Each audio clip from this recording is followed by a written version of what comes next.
why we call it a physical, so let's give him a round of applause.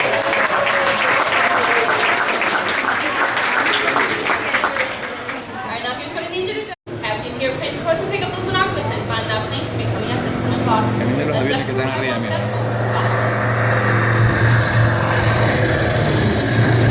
Your son, your surprise, you guys power to acceptance begin for another run. Captain, get your PT off.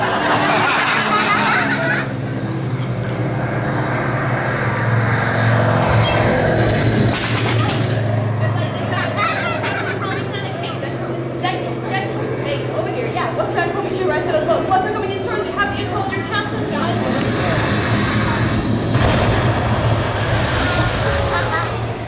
And that would be the enemy torpedoes.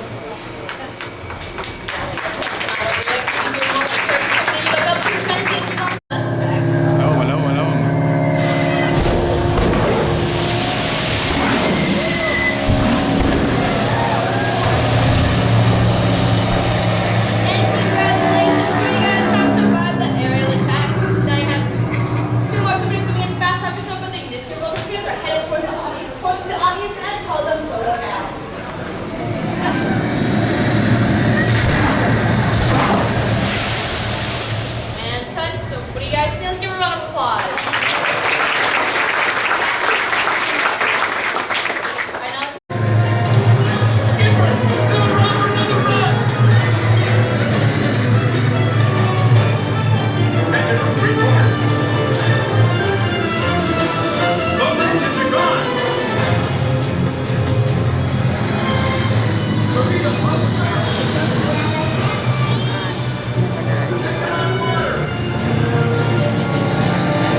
Hello everyone, my name is Deborah and welcome aboard. We're heading into the backlot of Disney's Hollywood Studios. This production area was built in 1988 as a Florida counterpart to the Walt Disney Studios in Burbank, California. We included sound stages, recording studios, high-tech editing rooms, all the tools needed to create movies, TV shows, and radio broadcasts. We've even got our very own water tower too. It's up ahead, high in the sky on the left side of our shuttle. We call it the Eiffel Tower. It's inspired by the water tower Walt Disney had built for his Burbank studio in 1939. Our Florida tower stands a lucky 13 stories high, and we added our own creative touch, a giant set of Mickey Mouse ears. If you wanted to wear those ears, you'd have to have a hat size of 342 and 3/8. Up ahead, after the next bend in the road, you'll have a perfect opportunity to take a picture of this famous icon. In the world of entertainment, every project starts with a screenplay and a lot of creative ideas. A production studio is where the ideas of writers, producers, and directors are transformed into an on-screen reality. Within these huge spaces, filmmakers can literally create their own world. Our Florida sound stages are soundproof, weatherproof, and most importantly, air-conditioned. All vitally important for the cast, crew, and equipment. Many of the crafts needed for filmmaking are located right here on the lot. On the left, we have our own greens department. It grows flowers, trees, shrubs, and topiaries. A few well-placed plants can cover up empty spots in the set and add a touch of natural beauty to a scene. On the right are two of the aircraft from the 2001 blockbuster hit Pearl Harbor. These exact full-scale replicas of P-40 fighters were used in the special effect fight sequences. Of course, many of the planes you saw flying through the aerial battles or sitting on the ground weren't real at all. They were created entirely within a computer. Oh, keep your cameras focused to the right. We're coming up on that perfect angle of the Eiffel Tower I told you about. It's a true masterpiece.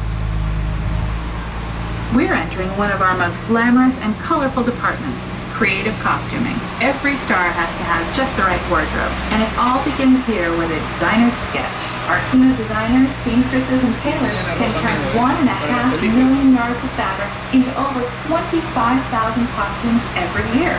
Many of these costumes will become part of the shows and attractions at the Walt Disney World Resort.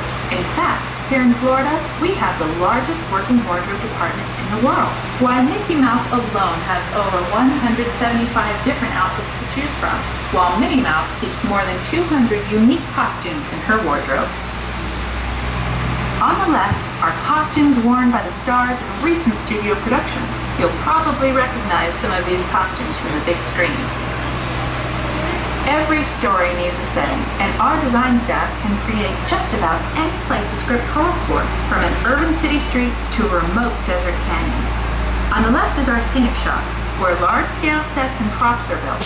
Our team of set designers, carpenters, artists, and engineers has created caves and caverns, game show sets, even replicas of the U.S. Supreme Court and NASA's Mission Control, all on our sound stages. The shop also provides sets and props for our shows and parades here at Walt Disney World. The same skill and craftsmanship that goes into a movie set can also be used to create magic for our parks. Either way, it's all about making dreams come true.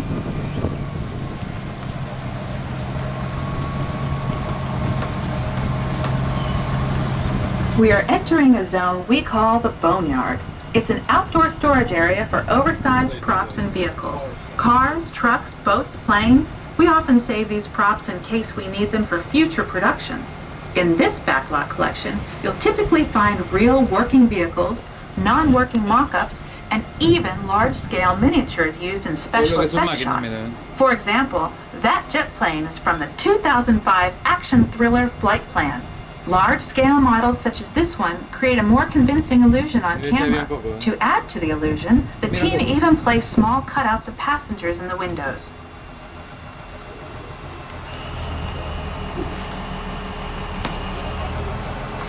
Ladies and gentlemen, we are going to hold here for just a moment while the other shuttle passes in front of us. We do ask that you please remain seated, and we will be on our way in just a moment. Thank you. I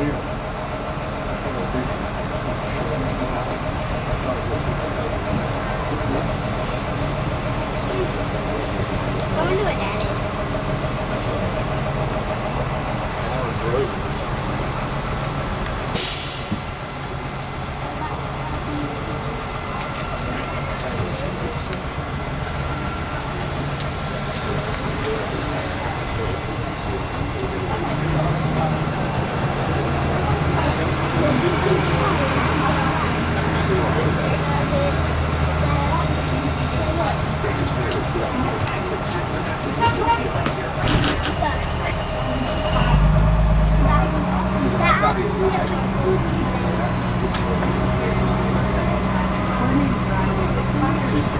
La ciudad, mira.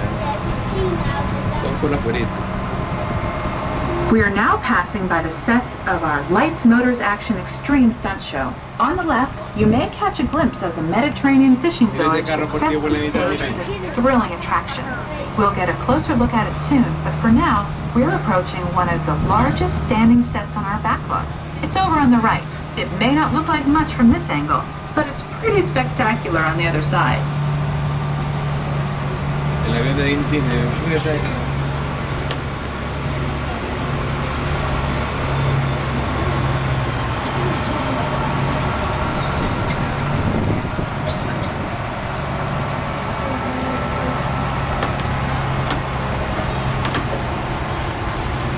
This is great, folks. The production crew has just given us clearance to enter the set. Hello, Backlot Tour. I'm Amy, a production coordinator here at the studios. I can see your shuttle heading toward our canyon set. I've given your driver permission to come in and take a look around. I'm up here with our effects crew. We're getting ready to shoot a test sequence. Oh, on the way in, you're going to be crossing a wooden bridge, and things may get a little bumpy, so please, hold on to your belongings, especially hats, cameras, and glasses, and keep an eye on any small children in your party. And of course, please remain seated at all times. Welcome to the set. As you can see, We brought the bare, dry deserts of Southern California to green, typically humid Central Florida. This set is based on real locations that our production designer took pictures of. Our set crew spent about 6 months building the canyon, but we've used it for a number of TV shows and specials over the years. For our upcoming production, the script called for a tanker truck. We found this one in our boneyard, but it was too big to drive into place. So we picked it up with a crane and set it down here. We're up on the overhead platforms and I see our director has arrived. As soon as the rain effect is ready, we'll begin the sequence. This sudden shower is really just a special effect. We've rigged up a series of water nozzles just above your tram. The water sprays in a crisscross pattern to create a sense of depth. But this storm only covers the first few feet of this depth.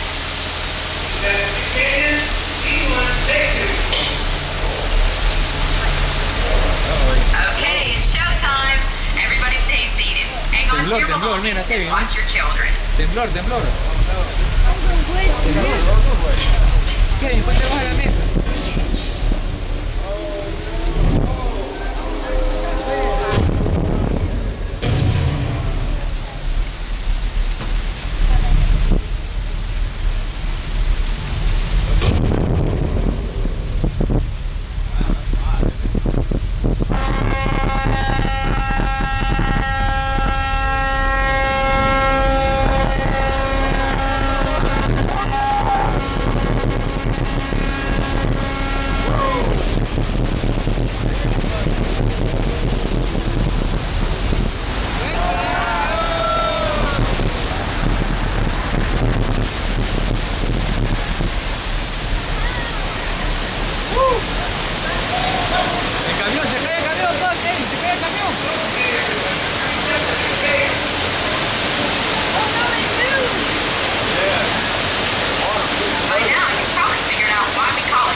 Now, let's go behind the scenes and find out how this spectacular sequence was created.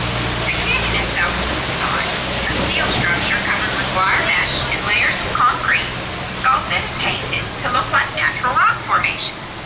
Narrow yellow pipes carry propane gas to fuel the explosions and fire effects. For the flash flood, we used 100% real water, about 70,000 gallons of it, dumped from overhead tanks. Oh, but don't worry, we recycle.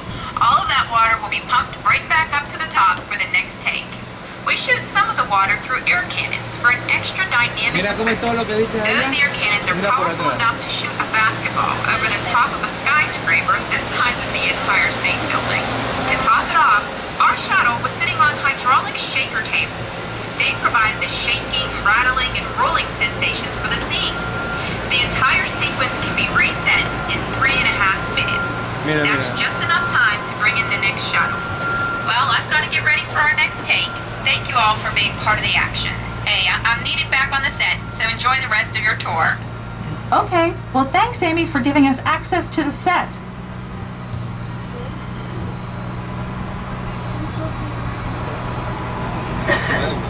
On the right, we have an authentic piece of Disney history, that Gulfstream 1 was known at airports across the country as November 234 Mickey Mouse, but we just call it the Mouse. In 1964, Walt Disney and his hand-picked team used this plane to scout locations for what he called the Florida Project.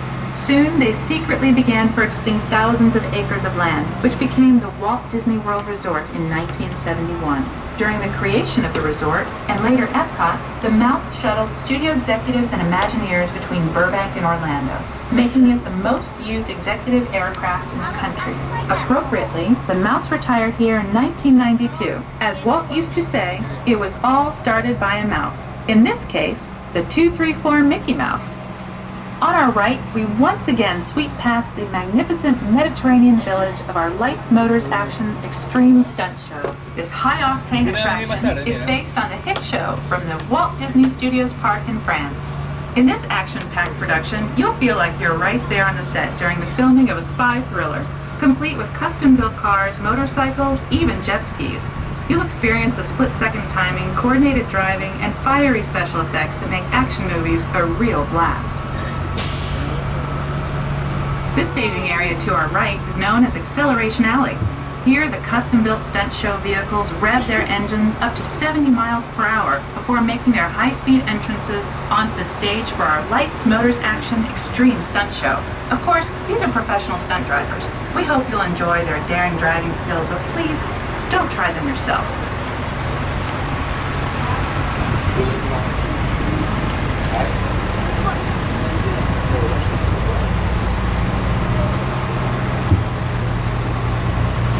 On the left, we've reached our second boneyard with more historic props and vehicles.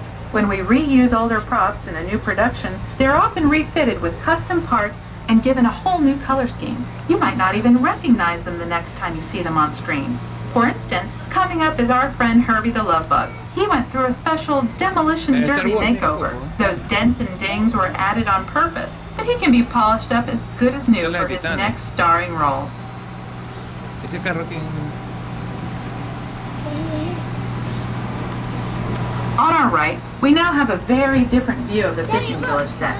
From this point of view, you can see that there is no inside to the buildings. They are just false fronts, or facades. In the movie business, set builders only create what the camera has to see. It's an old movie trick dating all the way back to the silent era. To add to the sense of realism and avoid the cost of set building, many of today's television shows and movies film on location in cities and towns across the U.S. But out in the real world, you've got to contend with noise, traffic, and crowds, and various visual elements that may or may not belong in your film. Here on the Backlot, we can avoid those problems because we created our very own flexible urban environment. Our Streets of America facades can stand in for a small town or a giant metropolis. As we come around the last corner on our route, you'll see the skyline of New York City in the distance. It's really a series of painted flats, expertly designed to fool the eye and the camera. We can dress and decorate these streets to look like any city we want, from Chicago to San Francisco. Depending on the choice of vehicles, props, and costumes, we can even turn back the clock and set our story in a different time. And what's more, these sets are built with Florida weather in mind. They're made to withstand 100-mile-an-hour winds. You're welcome to visit our Streets of America anytime during your visit today and get an up-close look at the skills of our set designers and builders. We've just about reached the end of our tour. Our final stop is the American Film Institute Showcase, where you can see the actual costumes and movie props used in some of Hollywood's most famous films. There are some pretty amazing items in there, so feel free to take all the time you like. Please stay seated until our tram comes to a complete stop, and check around you for any personal items that may have fallen during our trip. Well, as they say in Hollywood, that's a wrap. Thanks for joining our Backlot tour, and we hope that you'll come back to visit us again.